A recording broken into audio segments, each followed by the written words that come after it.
जैसा कि स्टूडेंट्स आपके लिए डेफिनेशन थी अनिश्चित समाकल या प्रति अवकलज। अनिश्चित समाकल या प्रति अवकलज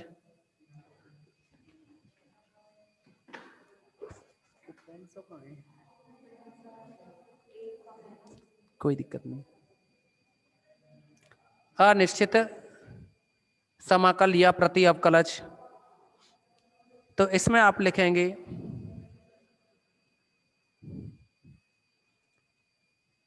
माना एक सह संबद्ध क्षेत्र कैपिटल जी में लिखेंगे आप सभी। विवेक कुमार नमस्ते भाई। हाँ, इसमें लिखेंगे माना कि एक सह संबद्ध क्षेत्र कैपिटल जी में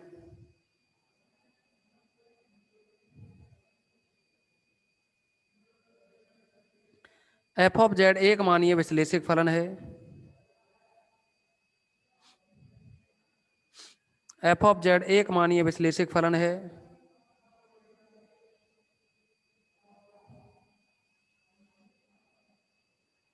तब एक फलन फाई जेड, तब एक फलन फाई जेड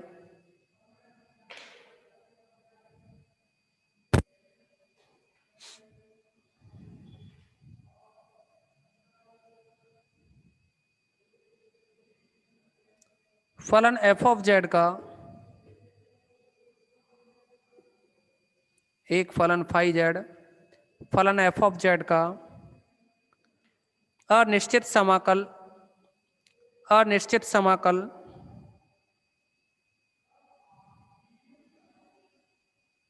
अनिश्चित समाकल कहलाता है यदि, अनिश्चित समाकल कहलाता है यदि phi dash Z equal to F of Z, या अगर इसका आप समाकलन करें तो अवकलन हट जाएगा यहाँ से, only phi Z equal to integration contour C F of Z D Z plus कोई कांस्टेंट के।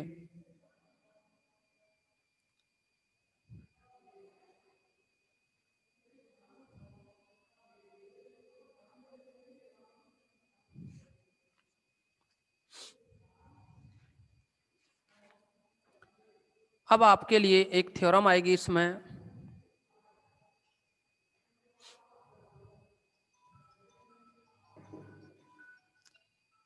और ये थ्योरम रहेगी समाकलन का मूलभूत प्रमेय। समाकलन का मूलभूत प्रमेय।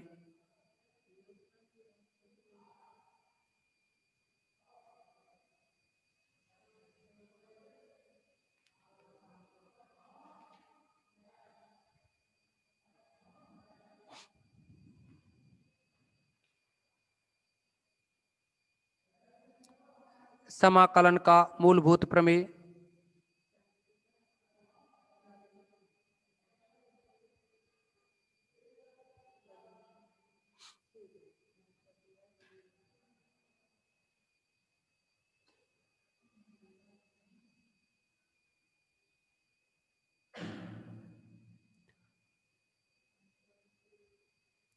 कथन लिखेंगे इस प्रमेय का, माना एक सह संबद्ध क्षेत्र जी में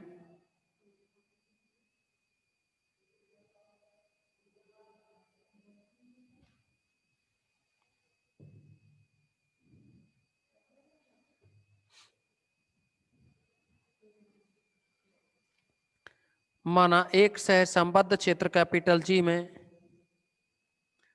एफ ऑफ जेड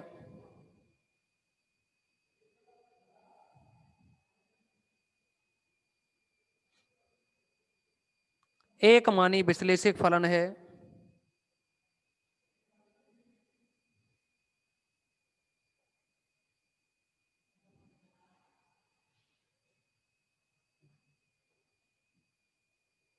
यदि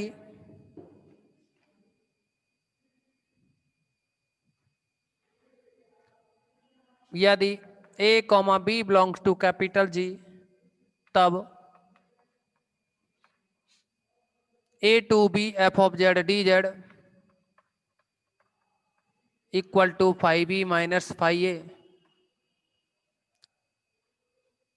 आप देखेंगे सभी, अगर हम फाई जेड इक्वल टू इस integration F of Z D Z को कैपिटल एफ ऑफ जेड से डिनोट कर दें प्लस कांस्टेंट के, जहां कैपिटल एफ ऑफ जेड ये small F of integration of small F of Z को कहा गया है, तो आप देखेंगे अगर इसके प्रूफ के लिए हम कोई फंक्शन डिफाइन करें, माना phi Z equal to Z naught to Z F of T D T, Z ना लिख करके हमने टी में कन्वर्ट कर दिया है इसको, ओके, क्योंकि जब आप लिमिट लगाओगे तो जेड की फॉर्म में ही लगेंगी। ये कोई फंक्शन माना, ये जो फंक्शन है ना कैपिटल एफ ऑफ जेड के इक्वल है, फाई जेड नहीं, ये कैपिटल एफ ऑफ जेड लेना होगा, क्योंकि कैपिटल एफ ऑफ जेड किसको माना है, contour C F of Z D Z को, ओके।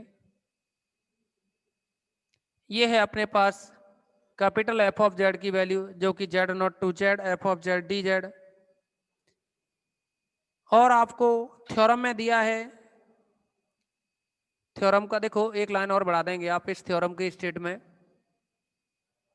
और ये है जहां phi Z F of Z का निश्चित समाकल है, इसके बाद ही लिख दोगे, जहां phi Z F of Z का अनिश्चित समाकल है, अनिश्चित समाकल है, ओके। तो ये कोई फलन हमने मान लिया, अब दिया है आपको जो कि phi Z F of Z का अनिश्चित समाकल है,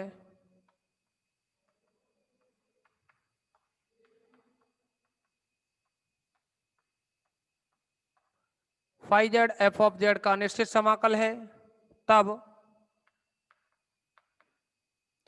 अनिश्चित समाकल के लिए आपके पास phi Z equal to F of Z plus कोई कांस्टेंट के, ओके।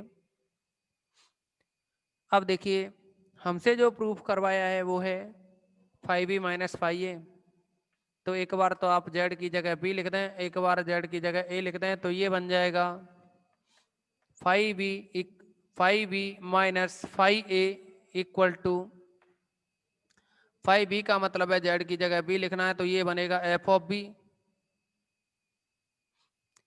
या एक काम कीजिए, दोनों स्टेप को अलग अलग सॉल्व कर लो, पहले फाइव बी, अब five B equal to F of B plus K, और ए लिखेंगे इसमें जेड की जगह, तो ये बनेगा तथा five A equal to F of A plus K, दोनों को घटा दिया जाए, तो घटाने पर बनेगा five B minus five A equal to F of B minus F of A के, कट जाएगा ना घटाने पर। एफ ऑफ बी की जो वैल्यू है वो है जेड की जगह बी लिखोगे तो जेड नॉट टू जेड, देखिए एफ ऑफ बी का मतलब है जेड को बी बनाना है, तो जेड नॉट टू बी, और ये है F of T D T, minus F of A का मतलब है जेड की जगह ए लिखना है, Z naught to A F of T D T, okay. अब आप जानेंगे इसमें कि ये Z naught to B F of T D T minus, जैसा कि आप जानते हैं लिमिटों को चेंज किया जाए तो ये चिन्ह बदल जाएगा, ये बन जाएगा A to Z naught F of T D T, okay. ये वैल्यू है अपने पास five B minus five A, five B minus five A equal to limit A to B और बी, देखिए अगर लिमिट ए टू सी और सी to be हो तो यहाँ क्या A to Z naught to B है ना, तो सीधे आप ए टू बी लिख सकते हो ना इस लिमिट को प्रॉपर्टी के अकॉर्डिंग।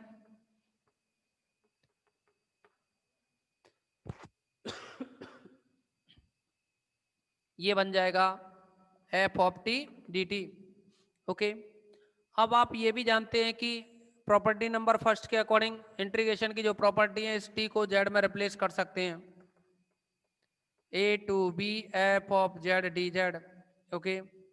वैल्यू रही है five B minus five A के इक्वल, जो कि आपको प्रूफ करना था।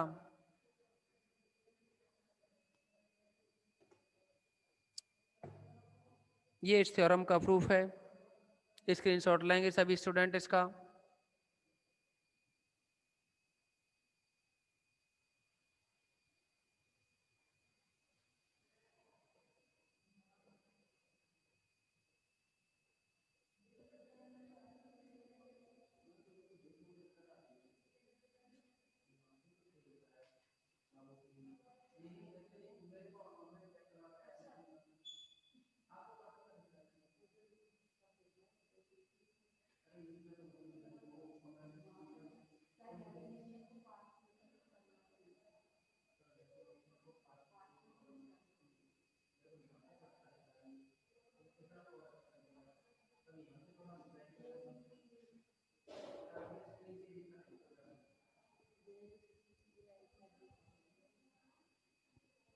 चश्मा मंगा लिया, कल से लगा के आया था। टैबलेट दे दी डॉक्टर ने, तो उनको भी खाना पीना बना रखा है। गुरुजी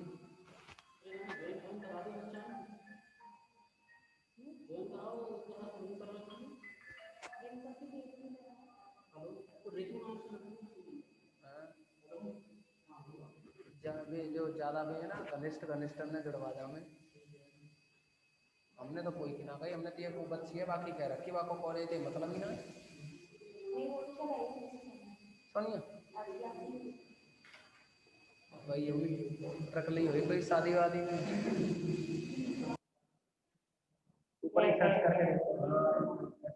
वो लड़की क्लास में नहीं छोड़ेगी, बहुत कम छोड़े, ज्यादा ही परवरिश। नेक्स्ट देखिए, अब इसमें कुछ प्रॉब्लम्स हैं, उनको समझोगे आप। जैसे कि स्टार्टिंग का ही एग्जाम्पल रहेगा।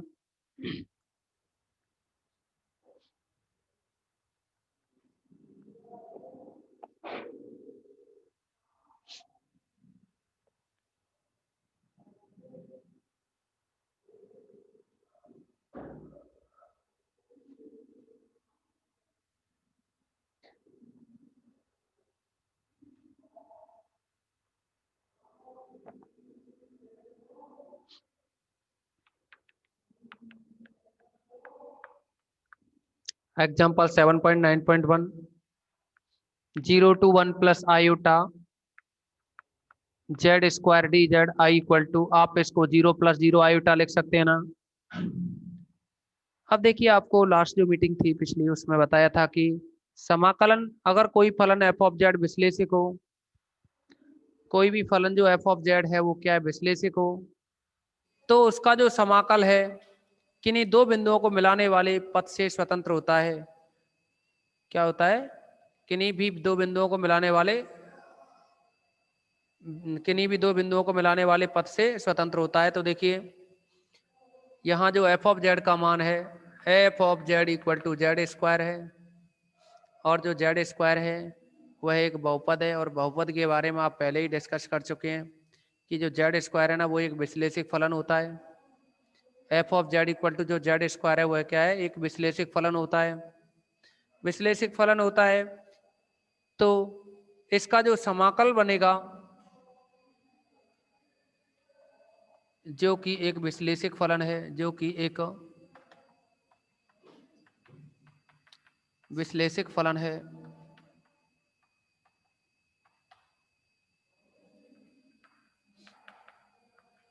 जिसका समाकल बिंदु, देखिए 0 प्लस 0 आयोटा का मतलब है 0.00, 0 0 तथा 1 प्लस आयोटा का मतलब है 1 1, जिसका समाकल बिंदु 0 0 तथा 1 1 को मिलाने वाले पद से स्वतंत्र होगा। 1 1 को मिलाने वाले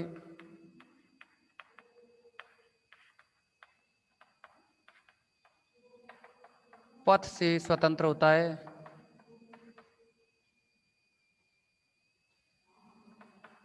ये आपको हम लास्ट जो थ्योरम थी उसमें करा चुके हैं। इसका मतलब है, देखिए अगर इसका डायग्राम बनाएं हम, एक्स एक्सिस वाई एक्सिस 0 0 अपना ये पॉइंट 0 0, और ये होगा 1 1। तो आप देखिए, अगर यहाँ 1 1 से इस एक्स अक्ष पे लंब डालें तो ये बन जाएगा 1 0, x का मान 1, y क्या है ये इस x अक्ष पे y 0। ओके, इस पॉइंट को O कहें, ये M है और ये P हो, तो जो समाकल है ना, अगर आप इस फलन f of z equal to Z square का समाकल ओ एम के अनुदिश निकालो या एम पी के अनुदिश निकालो, समान आएगा। ऐसा हम नहीं कह रहे, ऐसा थ्योरम कह रही है। क्योंकि आप चाहो तो ओ एम और एम पी के अनुदिश जाओ पी पॉइंट तक, और या फिर शॉर्ट में चले जाओ आप ओ पी तक, ओ पी से, तो समाकल दोनों ही स्थिति में समान आता है। लेकिन कंडीशन है कि फलन क्या होना चाहिए, विश्लेषक, विश्लेषक फलन होना चाहिए।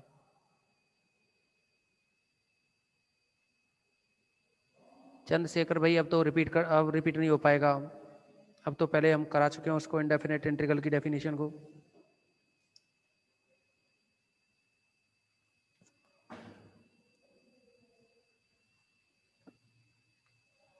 किस कौन है, तो मैं तो नहीं आई। ठीक है, देखिए साथ के किसी भी और स्टूडेंट से ले लेना उसे, कोई दिक्कत नहीं है। अब देखिए आप क्या करेंगे, किसी भी पथ के अकॉर्डिंग चलो। अगर हम इस एक्स देखो, अगर हम पहले ओ एम और फिर एम पी के अनुदिश चलें तो देखिए अब ओ एम के अनुदिश, ओ एम या ओ एम क्या वास्तविक अक्ष है ना, वास्तविक अक्ष के अनुदिश, वास्तविक अक्ष के अनुदिश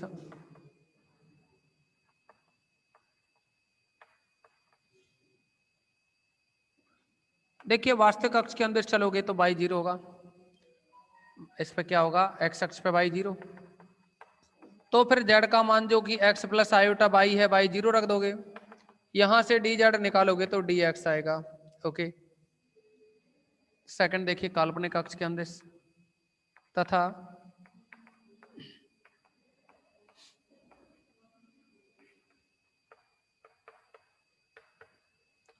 काल्पनिक अक्ष के अनुदिश आप देखेंगे, काल्पनिक अक्ष यानी एमपी के अनुदिश चलें, किसके अनुदिश चलें, एमपी के अनुदिश।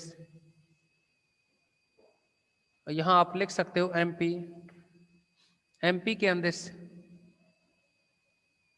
जब आप एमपी के अंदर जाओगे तो आपको पता है ये वाली लाइन x इक्वल टू 1 वाली होती है, x इक्वल टू 1, तो z क्या बन जाएगा, x प्लस आयोटा y होता है ना, तो उस x की जगह ये लिख देंगे 1 प्लस आयोटा y, और dz बन जाएगा ये आयोटा dy। ओके, कोई प्रॉब्लम नहीं ना किसी भी स्टूडेंट्स को। अब देखो जो समाकलन पूछा है उसकी वैल्यू निकालेंगे।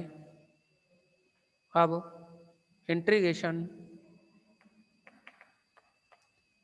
जैसा कि 0 से 1 प्लस आयोटा है, 0 to 1 plus iota Z square D Z. आप पहले ओ एम के अंदर चले, जेड स्क्वायर डी जेड, इसके बाद एम पी के अंदर चले, Z square D Z. O M के अंदर चलोगे, देखेंगे आप इस ओ एम के अंदर चलें तो जेड का मान क्या क्या है एक्स, तो जेड की जगह एक्स लिखेंगे, एक्स स्क्वायर डी जेड का मतलब डी एक्स। और ओ एम की अगर बात करें तो ओ एम के लिए देखो x में बदला, x की लिमिट क्या होगी, o से m तक चलेंगे तो x का मान 0 और यहाँ x का मान 1, तो लिमिट हो गई इसकी 0 से 1। ओके, प्लस एमपी के अंदर चलोगे, इस एमपी के अंदर चलोगे तो जेड का मान है 1 plus iota by, 1 plus iota by square है तो स्क्वायर, और डी जेड की जो वैल्यू है वो है iota D by, iota D by. Okay, बस हमें इसका इंटीग्रेशन करना है और ये आंसर होगा इसका। आप देखोगे यहाँ ये बन जाएगा, एक्स स्क्वायर का इंटीग्रेशन करेंगे तो एक्स क्यूब बाई 3, लिमिट है 0 टू 1। अभी आप यहाँ एम पी के लिए लिमिट लगाएंगे ना, डी बाई बाई में कन्वर्ट हो गया ना, तो बाई की लिमिट कितनी रहेंगी, बाई की लिमिट 0 टू 1, बाई की लिमिट क्या आएगी 0 टू 1। ओके, एक्स स्क्वायर का integration x Q by 3, 1 plus iota by square का करेंगे इंटीग्रेशन, तो ये बन जाएगा 1 प्लस आयोटा बाई का क्यूब, 1 प्लस आयोटा बाई का क्यूब अपॉन में आयोटा और आता, उस आयोटा से ये आयोटा कट गया, तो ये बना लिमिट 0 to 1, 0 to 1। अब आप लिमिट लगाएं, 1 लिखोगे तो 1/3, 0 लिखने पे 0 आ जाएगा, प्लस यहाँ 1 लिखेंगे तो ये बनेगा 1 प्लस आयोटा का क्यूब। अच्छा अपॉन में 3 और आएगा, इसका इंटीग्रेशन किया है तो, है ना। ये बना 1 प्लस आयोटा, इस 3 को तो पहले लिख दिया, ये लीजिए, ये बना 1 प्लस आयोटा बाई, बाई की जगह 1 लिख दिया, क्यूब माइनस 0 लिखेंगे तो 1 बचा, 1 की घात 3 1 आएगा तो 1/3, इस 1/3 से ये 1/3 कैंसिल, तो ये बना 1 प्लस आयोटा का क्यूब, जो कि इसका सॉल्यूशन रहेगा। ओके, सभी स्क्रीनशॉट लें इसका।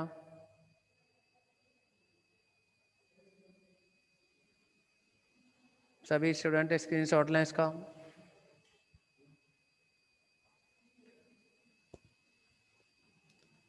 अब इसके बाद में नेक्स्ट और आएगा एक क्वेश्चन।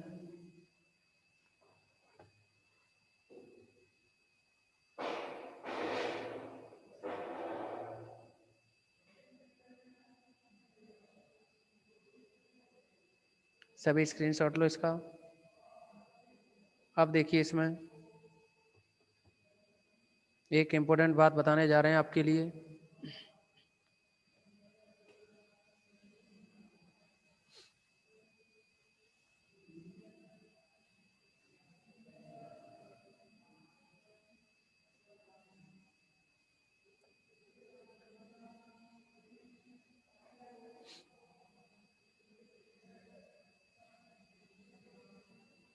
देखिए, अगर कोई भी ऐसे लिख दिया आपको कि व्रत mod z minus A equal to R, तो इसको आप लिख सकते हो z minus A equal to R E की पावर आयोटा थीटा। ओके, इसको वेरीफाई करते हैं। देखिए, इस z का मतलब है x प्लस आयोटा बाई, और इस a को एक x के साथ लिख सकते हैं ना, और मापांक इक्वल टू आर। यहाँ z का मतलब x प्लस आयोटा बाई, इस a को x के साथ लिख दिया रियल पार्ट जैसे कि, इक्वल में आर ई की पावर आयोटा थीटा को लिखोगे cos theta plus iota sine theta. Okay, यहाँ आपको पता है कि मापांक निकालते हैं तो अंडर रूट में रियल पार्ट का square plus imaginary part by का स्क्वायर इक्वल टू आर। यहाँ देखिए, आप अगर कंपैरिजन करें तो रियल पार्ट x माइनस ए बराबर होगा आर कॉस थीटा के, और इमेजिनरी पार्ट बाई ये बराबर होगा साइन थीटा के। अब देखिए, इसमें अगर आप वर्क कर दें इसका, तो ये बनेगा x minus A square plus Y square equal to R square. यहाँ अगर दोनों का वर्ग करके जोड़ें तो x माइनस ए का वर्ग प्लस वाई का वर्ग इक्वल टू आर वर्ग, आर वर्ग आएगा ना। तो दोनों ही वैल्यू ये सेम है, तो इसका मतलब है कि हम इसको इतना लिख सकते हैं, दोनों ही कंडीशन में ये वृत्त का समीकरण है। लास्ट वाले को ध्रुवीय रूप में कह देते हैं। ओके, अब आप क्या करेंगे, सभी स्टूडेंट सभी इसका स्क्रीनशॉट ले लें और क्लास को रिजॉइन करें। ओके।